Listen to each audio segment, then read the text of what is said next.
Thank you all so much for being here. I'm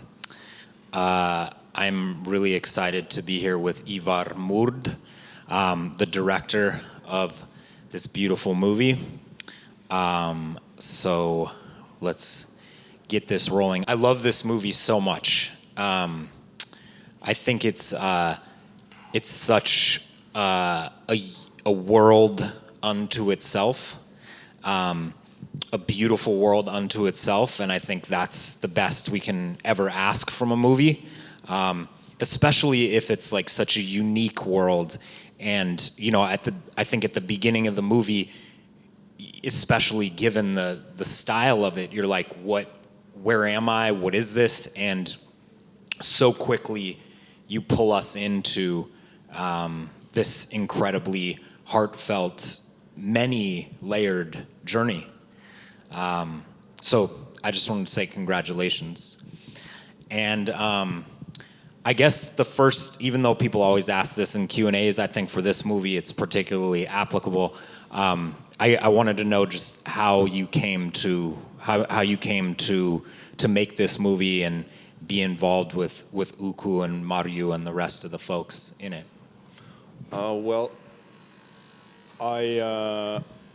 I found Uku's music online. He had a SoundCloud account after a long night of partying, and it was like 3-4 a.m. I found his music, and I was fascinated by just how unique it was, and how strange it was. And it sounded like it was from another world, and the music itself did a lot of world building. So it was part of there was like a cohesiveness to his work. And I didn't know about his condition, and I thought that his artist name Uku Kut, I thought that was like an homage to Marju Kut. I didn't even know they were related because I had been living here, and I have like gaps in my knowledge of Estonian culture. But these gaps can be very beneficial because if you're working on a doc and you're doing research and going into this world, it's almost beneficial to not know very much because it provides you the opportunity to learn with your audience and to take your audience on this journey. And so I found his SoundCloud, and as I researched more into it, and I was just a fan of the music, I discovered all of these different things and the ALS and everything else, and I was just fascinated by it. And it felt like there's like a real story there. Like there's a real story with like extreme ups and extreme downs. And there's something that can very well work in a film. Like it's something that's going to be interesting just because of, even if you don't like the music, like the story itself should be strong enough to take you on this journey. And so this world that you're describing, it wasn't a world that I had created. Like I just tried to channel his world because I went to see him, and it was very difficult because ALS is like. You see pictures and so on, but if you're up close, I don't know if anyone has any experience with someone meeting someone who has ALS. It's a very difficult thing to see. It's like you're trapped in your own body. It's basically torture. And his wife just gave me this big box of tapes, and so the world building that was done was just to channel his world and to kind of bring that to life. To not try to create something new, but to try to breathe life into the world that he had already created. Because he edited a lot of stuff. He did a lot of video work. All of those original videos are made by him. So it was referencing their creation. And how long was it between your long night of partying when you discovered the SoundCloud and when his wife gave you, second wife, right? Yeah. Gave you the box of tapes? It was, I think that was a period of like 6 months. Wow. 6 months, because at first I just wanted to make like a music video for him, because the one song, Hollywood, that's in when they arrive in LA, the George Clinton song, that I wanted to make a video for that track, but as I was researching it, I just felt that it would be there's enough material there for a proper music documentary, because I was trying to make a music documentary before this project, but that project fell through. That's how the best ones happen, right? Yeah, yeah. Or I'm hoping the other one's still. Okay. Yeah. Well, yeah, and to me, one of the most amazing things about this documentary is that you never, it's incredibly gripping, and yet you never once see a talking head. And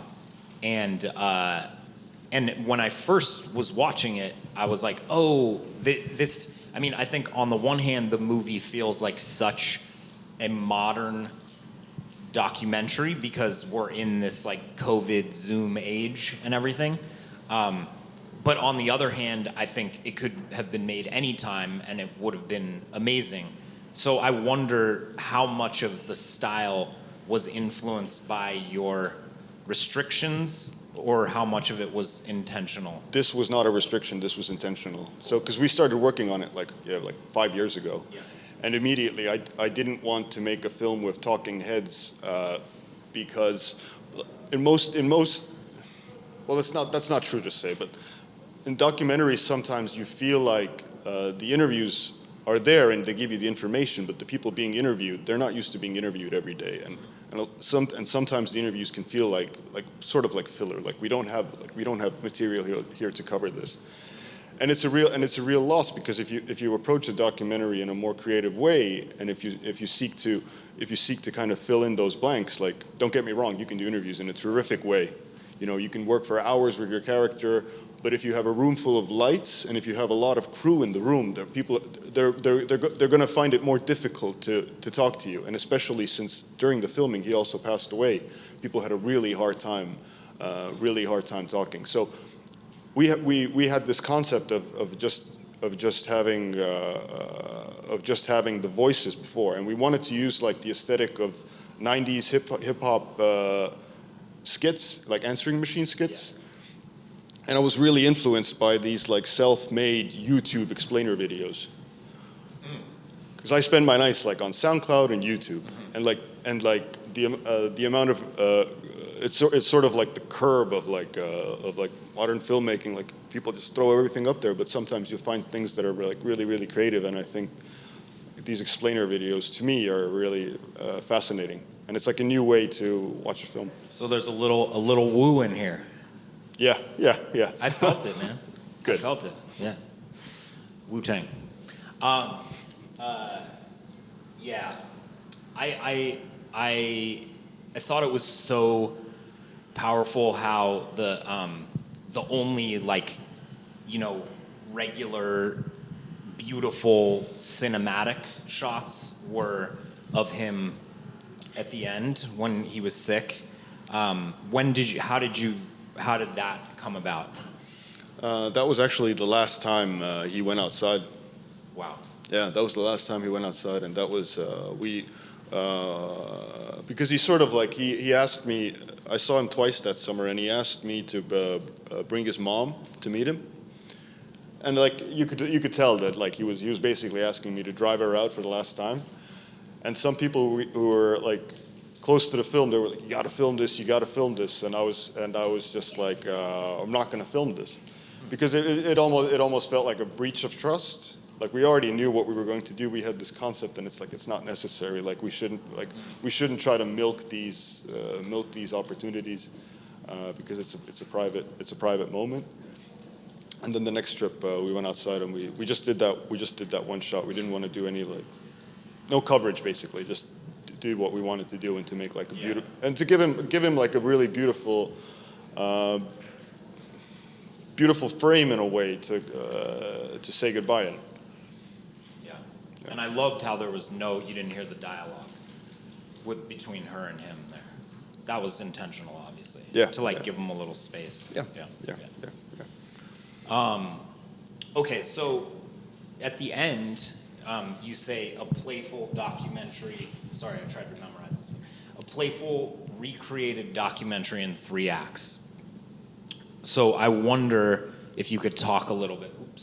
I wonder if you could talk a little bit about what portion of it was recreations and what portion of it was real stuff. Like half the film is recreated, because we had enough material that we felt like we could make something that was close to all archive, And because I'd worked with like VHS cameras and beta cameras before, and I really like these analog, like older things, and I'd used this for music videos before. We just decided that screw it, we'll do the whole thing lo-fi. We didn't have a lot of money anyway, so it was an easy choice to make. Sometimes not having a lot of money can really help you out, so we like half of it was recreations, and it was no lights, like people were like bad wigs and so on, but you can't really tell because you're shooting through such a bad camera. It's gonna work with the older footage. Some of the more experienced actors, they were like on set like, "Are you sure this isn't a mockumentary, man? Like this wig looks really bad." I'd be like, "Trust me, like please trust me," and they did. And afterwards, they were like, "All right, it worked. You were right." But like it was really like, how do you say, like made on the knee, like, you know, we just figured it out as we were going along. Yeah. Like we filmed in LA with no permits. We just sent them in with cameras inside like stores, and it was a lot of fun. And we also got to like play around with like camera movements, and the actors would run the cameras, and we would just go like crazy. And I think it was a very good creative space because we were able to improvise, and not just with what they were doing, but also with how they were doing it. And so the lingerie store, that was a recreation. We were just we were just walking around like, and we were like, oh, this is like a cool lingerie store. Like, let's film here. And we'd ask, and people would be like, yeah, sure, do it. It was really fun. It was really fun. Those 2 weeks were fantastic. Yeah. And so all of the music in the documentary was Uku's music, correct? Yeah, some of the earlier stuff is his mom's. Okay, yeah. And then, yeah, so I wanted to ask about Marju, because I saw that she died very recently in April of 2022, right? I forget the exact date. But so was she able to see any of the documentary? Yeah, she saw the film, but like she was, you know, as like we have these like this idyllic vision of like what it means to be an outside artist, you know, and like it's people who are like, you know, they're still like popular and people like still like them, but like what I found working with these outsider musicians is that that's very often not the case.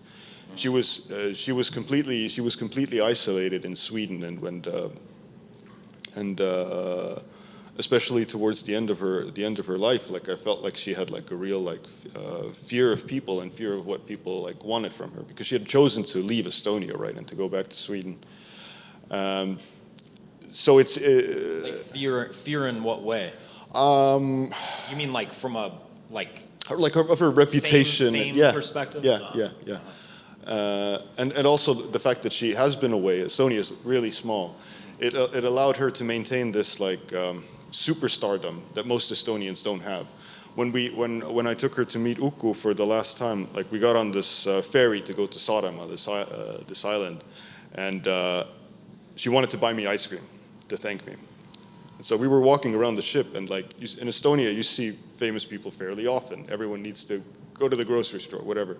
She was walking around, the whole ship was like, that's Marju, because you never saw her. So it was like Michael Jackson had descended from heaven, and like, holy crap, she's here. So she was still super well known, and also I think she had a very difficult relationship with that fame. I don't remember what your question was. Well, no, that's great. But I just wanted to know what was her reaction to the movie? She liked it at first, and as time went by, she started hating it. But I think she had that relationship with everyone she worked with, even the labels that put out their music in recent years, and she had a difficult relationship with that because she was very much a control freak, and she wanted to keep polishing things and to have it be her own way. So she thanked me, but afterwards I got like threatening letters from her friends and so on. But like I didn't make any. I didn't let it like ruin the experience for me. Good. You had that release signed beforehand. Yeah, but releases don't matter in Estonia. Oh, really? Yeah. Huh. So it's like you need to maintain like I mean, even besides releases, like as a filmmaker, you should maintain like some kind of like relationship with the person you're documenting, right? Right. I feel like people give you their life and their time and how they're going to be portrayed, like they have a right to have a say in that. But in Estonia, like releases, they don't carry any weight. Well, I could keep asking questions for a long time, but I wanted to see if anybody out here has any questions. How about you in the front? Yeah, thanks for this beautiful and unique film. And I was amazed to discover at the end that you'd created so much of this footage and looked so authentic. Because while watching it, I was saying, why were they filming all this? How could they have filmed all these scenes like the lingerie store? But so it's impressive you made it fit in like that. So in the course of the story, when Uku gets sick and works on his own music and it starts to get successful, in some ways he's doing it. Until that point, his mom is constantly speaking during the film, like he had a lot to say all along. After this happened to him, did she no longer have anything to say, or did you just kind of put her voice in the background as he found his strange sort of peace? Like her basically about things regarding the last period of Uku's life. Her theory was that his wife had poisoned him over the course of 10 years with mercury. So there was some kind of bad relationship there, and I didn't want that in the film because after someone's been bedridden for 10 years, like taking care of them is a very difficult process, and I didn't want that stain on that. So she had a very difficult relationship, and I didn't want to use it. And since I didn't have much else to use either, like I'd have to keep re-asking these questions to get something. I think it just basically it mirrored how she played a smaller role in his life later on. But I think it wasn't out of spite. I think she just had a really difficult time with his illness. Because because it was very tragic. So yeah.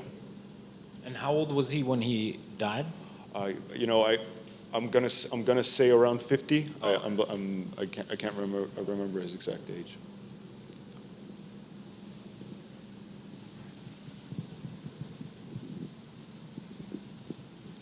Other questions? Yes.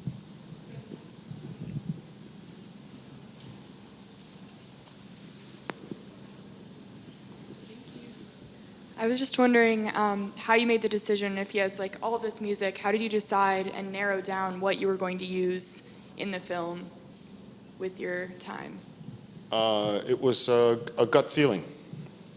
It was just like a gut feeling. Like I'd listened to so much of it that some songs sort of faded away, and some songs that haven't gotten as much attention as some of his other tracks, I decided to bring to the forefront because I feel like they could, still become popular. Like they could still merit like more listens.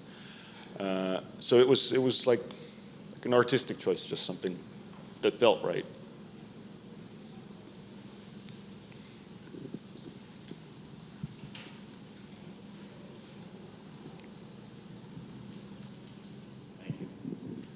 Hello. How hard was it to shoot? I know you talked about it a little bit, but those end scenes really were moving.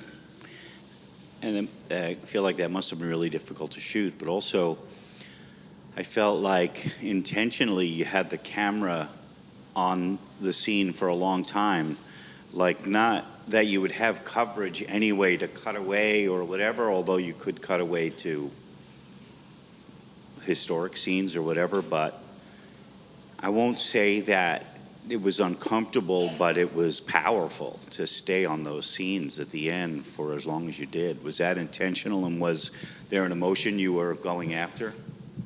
Yeah, I mean the film's edited very fast, right? So I thought it was a good opportunity to kind of before we send people out, to kind of give them give them this minute to just spend with him and to kind of see for themselves. Just to have this time with him. Shooting it was very difficult.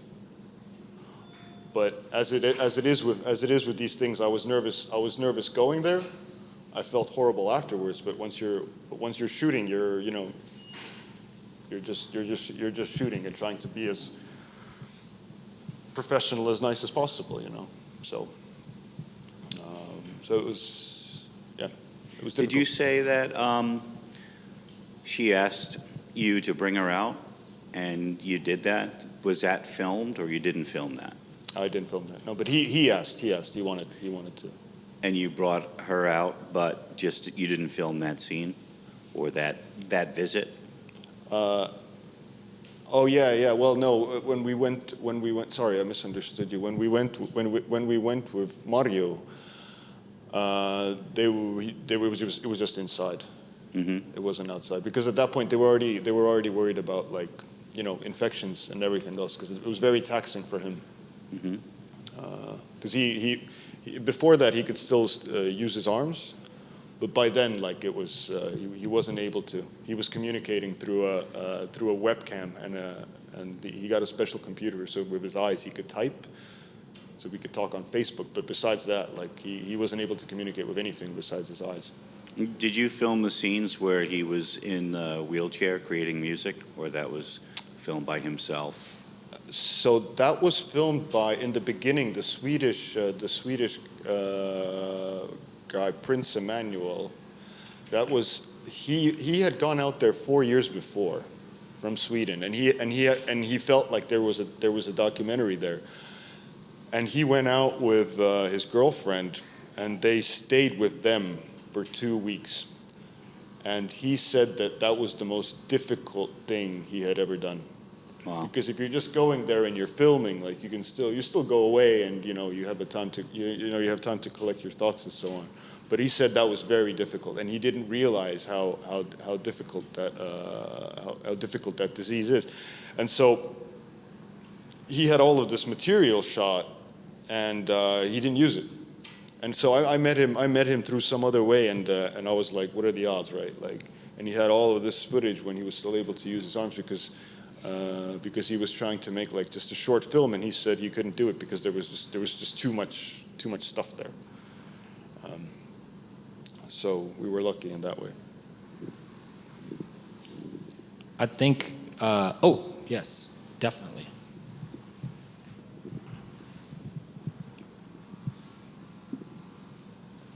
I watched it second time today, and first time on big screen, and now discussing and listening, I'm realizing that it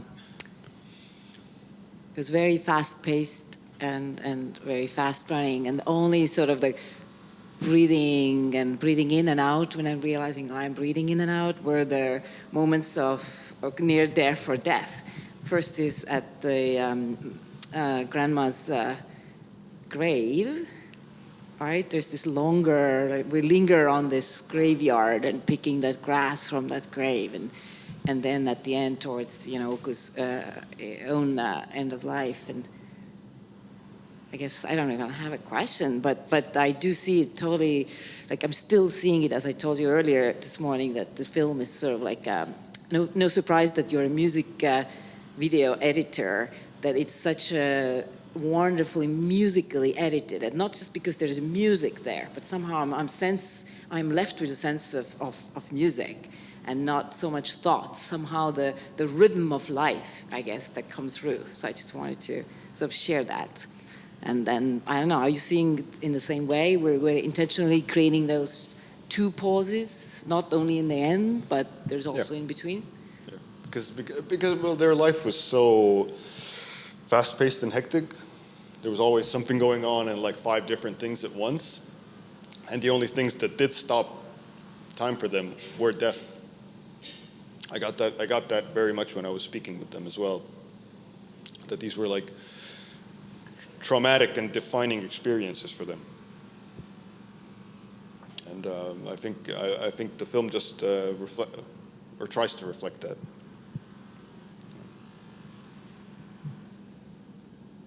Yeah, I think does anyone else have any more questions? Because I wanted to, I think we got to wrap up, but I just wanted, especially as as a filmmaker myself, I wanted to make sure everyone is very aware of just, as you said, how much of an editing feat this movie is. And you, who are the director, also edited it, which I just think is so amazing,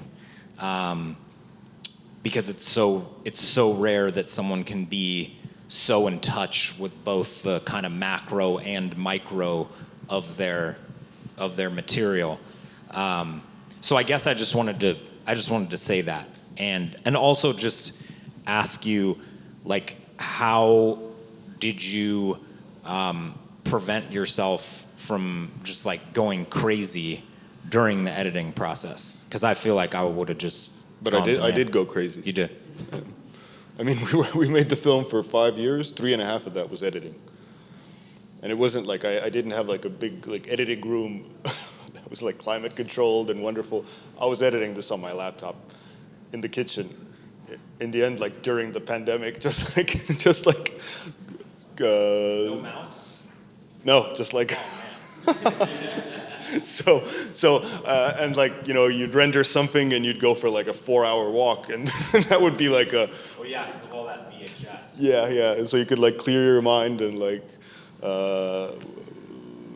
yeah, I mean, it was, and we also had a lot of help. I mean, a lot of people like had their say in when we were doing this, and we got a lot of like really good advice. Because the first versions were, you know, much longer, and some, you know, there were things that like when you're editing you have a hard time like looking at things objectively, right?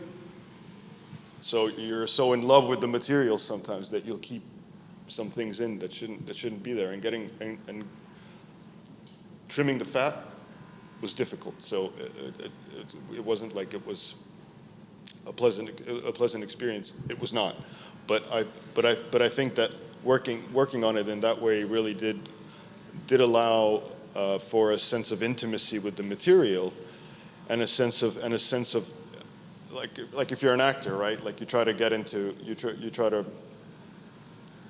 know what your character is about. And I feel like if you're making a documentary, you should have this amount of empathy that you're trying to feel what your characters are going through. You want to have this closeness with them, and the way you do that is through these digital tools, the tools that you work with. And so I think it's a curse, and I think it's also a blessing in a situation like that if you're working by yourself. Well, I think you created a true vision here with the rarest of things in a film, which is empathy. So, thank you. Thank you very much. Thanks a lot.